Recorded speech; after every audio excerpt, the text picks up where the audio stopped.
کسی کو کسی بیماری میں پرہیز بتاؤ کہ یہ نہیں کھاؤ, وہ کہتا ہے میں اس پر عمل نہیں کر سکتا, دعوتوں میں تو جانا پڑے گا اور نان تافتان تو کھانے پڑتے ہیں, وہاں کولڈ ڈرنک بھی ہے, وہاں رس ملائی بھی ہے, اور وہاں یہ بھی ہے, اور وہاں وہ بھی ہے. تو میں کہتا ہوں پھر کھاؤ, پبلک کو خوش کرو, اور شوگر کے مریض بن کے واپس آؤ تھوڑے دنوں میں.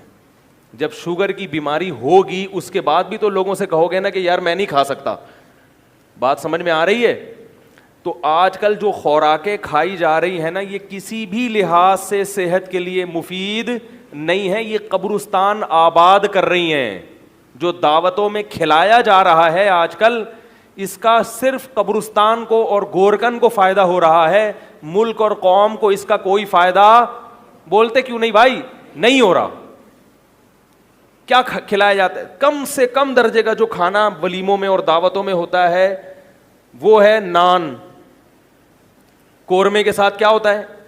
نان. قورمے میں جو تیل ہے وہ زیتون کا ہے کیا, یہ دیسی گھی ڈالا ہوا ہے انہوں نے؟ وہ تیل کولیسٹرول کے علاوہ کوئی بھی چیز پیدا, بولے نا بولے, یہ تیل کے اثرات ہیں کہ بول نہیں رہے. وہ تیل ایسا ہے کھاؤ تو آدمی بس ٹن. یہاں ہمارے محلے میں ایک صاحب رہا کرتے تھے, بلڈ پریشر کے مریض, ہر وقت گھر میں پھڈا, کبھی کسی بات پہ ان کا میٹر گھوم گیا, کبھی لوگ ان کے بہن بھائی پریشان ہمارے پاس آتے تھے, یار بھائی کا کیا رہے ہیں. میں نے کہا جب بلڈ پریشر کا مریض ہے تو چھوڑ دو اپنے حال پہ. وہ مانتے تھے کہ بی پی ہائی ہو جاتا ہے ان کا, تو پھر چیزیں اٹھا کے پھینکتے ہیں.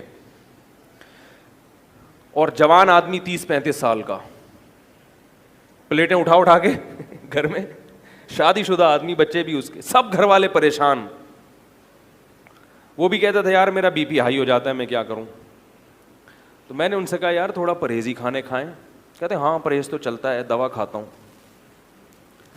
ایک دن کیا ہوا, لائٹ گئی ہوئی تھی کراچی میں, اس زمانے میں لوڈ شیڈنگ ہو رہی تھی, 1 یا 1:30 بجے کا ٹائم تھا, لائٹ نہیں تھی. تو ہم بھی گھر سے باہر نکل کے تھڑے پہ بیٹھ گئے, تھوڑا انجوائے کریں, ہوا خوری کریں.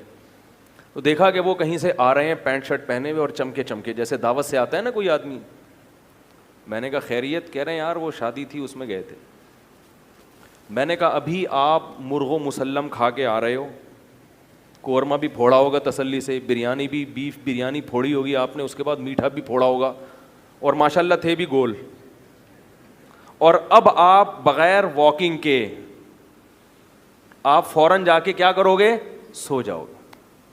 میں نے کہا آپ کسی دن دھماکے کے ساتھ پھٹ جائیں گے, اخبار میں آئے گا کہ خودکش دھماکہ ہوا ہے, حقیقت میں خودکش دھماکہ نہیں ہوا ہوگا, آپ کے پھٹنے کی آواز ہوگی. وہ بی پی ہائی ہوا ہے, شوگر ابھی بھی, شوگر کی بیماری ابھی انتظار کر رہی ہے کہ کب حملہ کروں میں, اور رات کو 1:30 بجے کھانا کھا کے, وہ بھی مرغ و مسلم. اس وقت تو اگر کھچڑی بھی کھاؤ گے تو ہضم نہیں ہوگی بھائی, اور کھا کے فوراً سو رہے ہیں. پھر اٹھیں گے اپنے 9 بجے 11 بجے, فجر بھی نہیں ہے, 11 بجے اٹھے پھر چلے گئے. تو یہ کس کو خوش کرنے کے لیے کر رہے ہیں؟ رشتہ داروں کو. تو اس سے صرف اتنا فائدہ ہوگا کہ جب آپ مریں گے تو رشتہ دار تھوڑا سا زیادہ رو لیں گے, 2 آنسو زیادہ بہا لیں گے کہ یار جب بھی دعوت پہ بلایا کبھی انہوں نے انکار, بولو بھائی, نہیں کیا. دن روئیں گے, اس کے بعد کہیں گے بھائی مرنا تو سب نہیں ہے, مرنا تو سب نہیں. تو جب تک آپ پبلک کو ناراض نہیں کرو گے, نہ آپ دین پہ چل سکتے ہو نہ دنیا پہ. میں یہ نہیں کہہ رہا کہ پبلک کو ناراض کرنا ثواب ہے, بعض چیزوں میں آپ کو مضبوطی دکھانی پڑے گی. پبلک کے حساب سے نہ چلیں, اپنے آپ کے حساب سے پبلک کو چلائیں. سمجھ میں نہیں آ رہی بات؟ میرا خیال پہلی بات تو سب کے لیے کر رہا ہوں میں, صرف اپنے لیے نہیں. آج بہت سے لوگ کیا کرتے ہیں, میں دیکھتا ہوں ہر دوسرے دن کسی ولیمے میں جا رہے ہیں.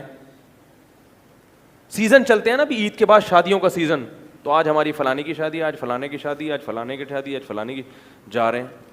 ان کو بھی میں دیکھتا تھا ہر 2 دن کے بعد کسی نے, بڑی فیملی تھی, ہر 2 دن کے بعد کسی نہ کسی کا ولیمہ ہے اور جا رہے ہیں وہ.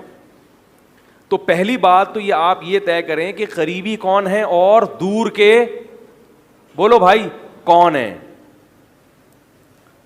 بہت قریبی رشتہ دار, ان کا حق زیادہ ہے, اس میں تو آپ کو جانا ہی پڑے گا. جیسے بھائی کی شادی ہے تو وہاں تو انکار کوئی بھی نہیں کر سکتا نا.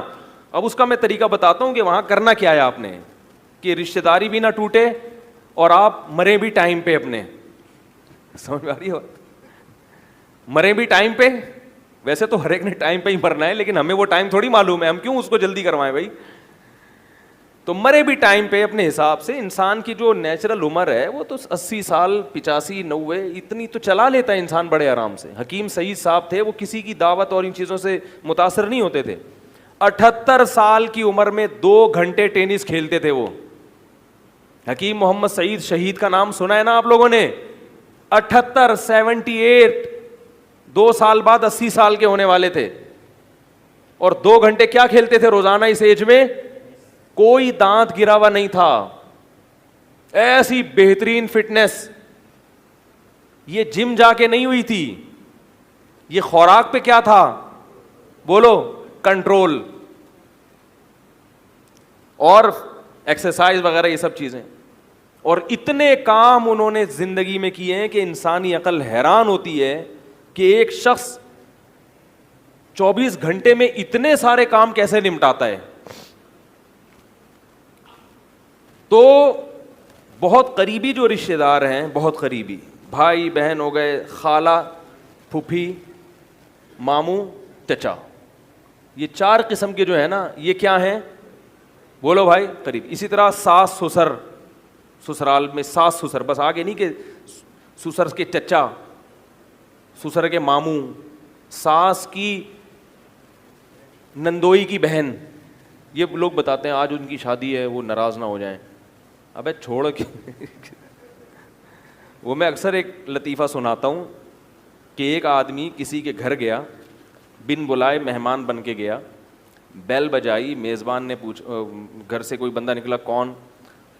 اب اس کو بھوک لگ رہی تھی, کھانا کھانا تھا, تو رشتہ داری تو بتانی تھی نا. تو کہتا ہے کہ میں آپ کے والد کے, چچا کے, ماموں کے, خالہ کے, پھوپھی کے, دیور کے, پتنی جیٹھ کے, فلانے کا فلانا ہوں. اب وہ کہاں اتنی دور اس کا دماغ. اس نے کہا یار اب رشتہ داری تو نکال لی ہے, کھلانا پڑے گا. لیکن تھا بڑا ہوشیار, گھر میں لے آیا اس کو, پلیٹ روٹی رکھی اور پلیٹ میں جو سالن تھا وہ صرف پانی تھا. کہتا یہ کیا ہے؟ کہہ رہے یہ مرغی کے شوربے کے شوربے کے شوربے کے شوربے کے شوربے کا شوربہ ہے. صحیح ہے, یعنی جتنی گاڑی رشتہ داری ہے تو اتنا گاڑا شوربہ ہے.